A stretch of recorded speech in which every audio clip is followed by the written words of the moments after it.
Where do you actually begin when you're writing a paper? Well, it varies from paper to paper, from genre to genre. In a research paper, though, the best place to start is in the middle.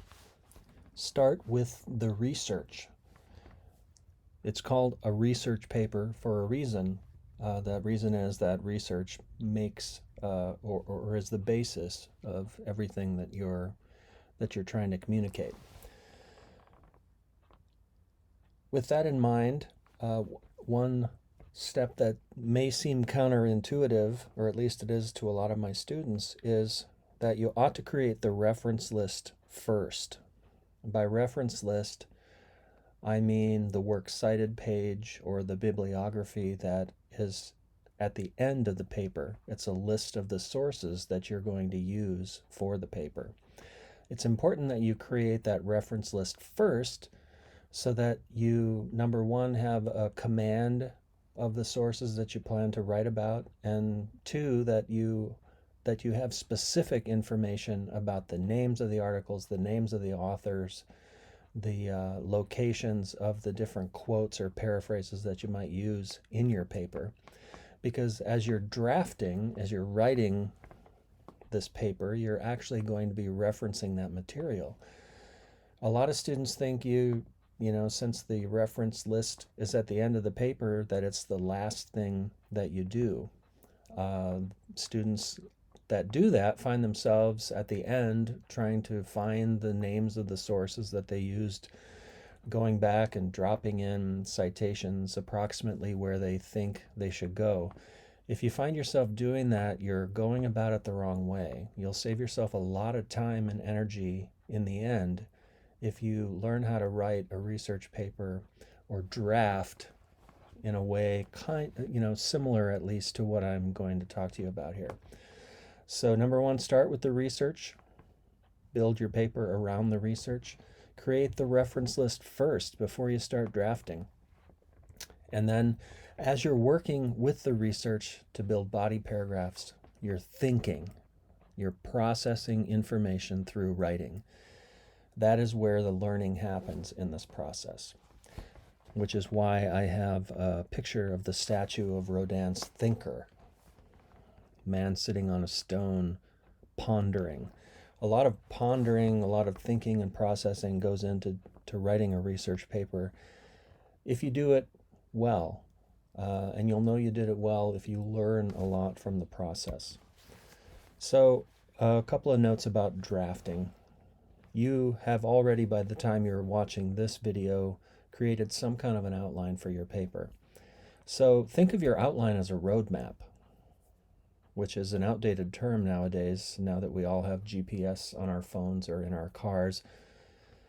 But back in the day, there were paper maps that you had to unfold, and they would be these huge things with the state of Minnesota or the state of Florida or wherever you happen to be traveling, and you'd look at all the lines that represented the roads, and you'd figure out, how do I get from point A to point B? Well, an outline in a research paper is exactly the same thing. It's a roadmap. It tells you how you get from the beginning to the end. So your outline might be as simple as a list of bullet points. The first bullet point is introduction. The last bullet point is conclusion. The ones in the middle are the ones that really matter. They tell you how you're going to go from point A to point B. So you start out with some kind of an idea of where you want to go in your paper. And then in those body paragraphs, those middle paragraphs, you begin with the evidence. Evidence is the seed that grows into a body paragraph. When I say evidence, I'm talking specifically about pieces of information that you pull from sources. Now, they could be direct quotes, they could be paraphrases, or it could be a summary of a larger work. Whatever it is of those three, that is your evidence. That's the support that you're going to use to prove your thesis. And it's important that you start with that evidence and build the body paragraphs around that. Okay, with that in mind, write those body paragraphs first. Write the introduction last. This is another counterintuitive idea for a lot of my students. Because the introduction is at the beginning of the paper, Many people want to sit down, start writing the introduction, and work from the beginning to the end. With a research paper, though, there's a lot of learning that happens as you're processing the information, the research that you pull out of the articles and sources that you use. How can you possibly write an effective introduction if you haven't worked through the process of writing about the evidence that you plan to use? So when I say write the introduction last, I am deadly serious. Start with the evidence, start with the research, start with those body paragraphs first. Here's an example. This is from a student paper that is fairly recent. This young woman was writing about social media and body image. Okay, so when I'm working with students on putting together a research paper, of course, as I just said, I'll talk about building the body paragraphs first. Well, how do you write a body paragraph? Well, you need to have some idea of what your paper's about. So I talk about a working thesis or some idea of what your central point is going to be in your paper. So for this person, the working thesis was that social media plays a big role in negative body image because it provides people with an opportunity to compare themselves to superior individuals in unrealistic standards, which enhances levels of dissatisfaction with one's own body. So that is a claim. That's the central claim of this paper at this stage in the drafting process, that social media negatively impacts body image. Okay, so in order to prove that working thesis, you need a series of body paragraphs that make the case, right? So one piece of evidence that this student found in an article by Hoag and Mills is listed there. This study shows that actively engaging with attractive peers' social media causes worsened body image in young adult women. So that's a piece of evidence that will become the middle, or the seed that is the seed that will grow into a body paragraph. So the next thing you need to do with that evidence in mind is think about the claim that you're making with that evidence. This may seem a little bit backwards, and maybe you end up actually having a claim before you find the evidence.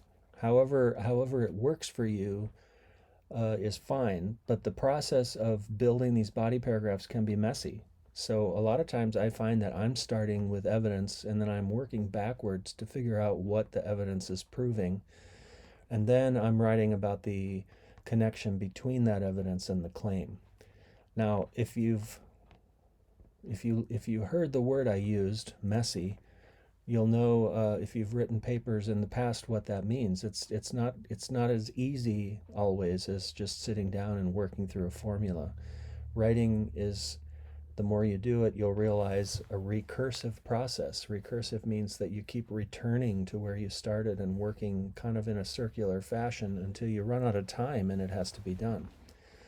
So this is one way of approaching it.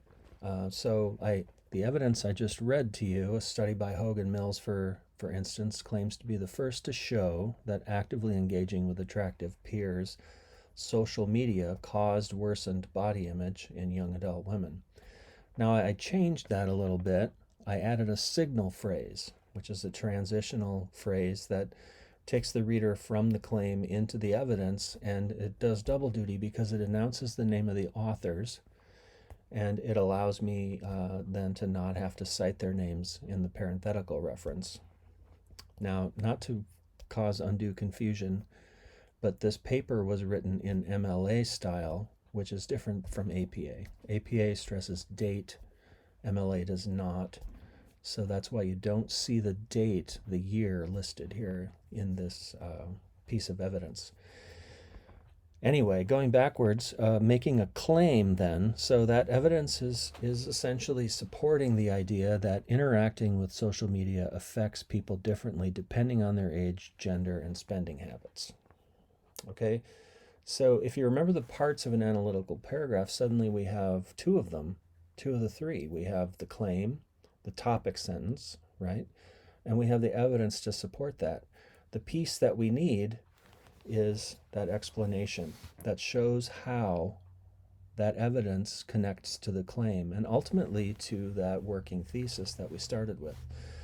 So consider this as an explanation. In other words, which is one of those transitional phrases that is useful in this part of an analytical paragraph. In other words, Hogan Mills showed that intentionally searching for good-looking peers on social media platforms such as Instagram and Facebook and then interacting with their posts makes people feel bad about themselves, specifically about their looks. Young women, especially, according to Hogan Mills, are affected by these comparisons because when they see a peer who they think is prettier or in better physical shape than they are, they feel like their body is not desirable. So that's a lot of explanation about how the evidence by Hogan Mills proves the claim. So all of a sudden then we have a claim, we have evidence, and we have this explanation. Now to get to that explanation, a lot of thinking has to happen, a lot of processing of information. In other words, we're thinking about what Hogan Mills said, what that really means. Actively engaging with attractive peers' social media causes worsened body image in young adult women. So when you read that and you just sort of rush over it, it makes sense to you in maybe an intuitive way or in a simple way. But if you stop and critically analyze that and think about what does that look like? What does that really mean? Okay, that's kind of how we arrive at the claim that depending on age, gender, and spending habits, it affects people differently. Well, how does it affect them differently? In the explanation, I tried to point it out, or the student tried to point it out, that social media platforms providing some specificity here, Instagram and Facebook, for example, people look at the posts and they see other people that they think are better looking or in better shape or whatever, and it makes them feel bad about themselves. That's what negative body image is, okay? Now, some of that might seem like it's intuitive, but again, when you're writing in an academic style and you want to communicate information and make an impression on your reader, you need to make sure that you're not leaving anything up to the assumption of the reader. A reader might not make the same assumptions as you do when you're writing the paper. So then if we look at the complete body paragraph, I won't read it all to you again, but it's essentially those three parts put together. Now, if you're writing a 5-page paper and you know that you need 8 body paragraphs, here's one of them, okay? It might take you a while to write that first body paragraph, assuming you've stacked up all your evidence, you have your outline.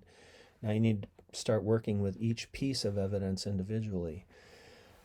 When students are beginning, I encourage them to think about using just one piece of evidence per paragraph, because there's a lot that has to happen in order to get meaning out of that. You need to process the evidence, figure out what it means, what it's proving, and how that links together back to prove your thesis.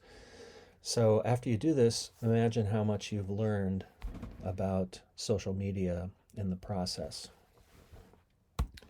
So then to sum up, remember, drafting is a process of thinking about what the evidence says, thinking very carefully about what it says, putting it into your own words in many cases, and thinking from the inside out, starting with the research, learning from what the research has to say. Create the reference list first and use it to write signal phrases and to enter citations as you're writing the body paragraphs rather than trying to drop them in afterwards. By doing this, you'll process the information through writing. You'll learn by writing. Writing is thinking. As you draft, and then when you get to the end of the paper, when you finish the middle section, when you finish those body paragraphs, you'll have a very good idea of what it is that you want to introduce, and that's when you go back and write the introduction.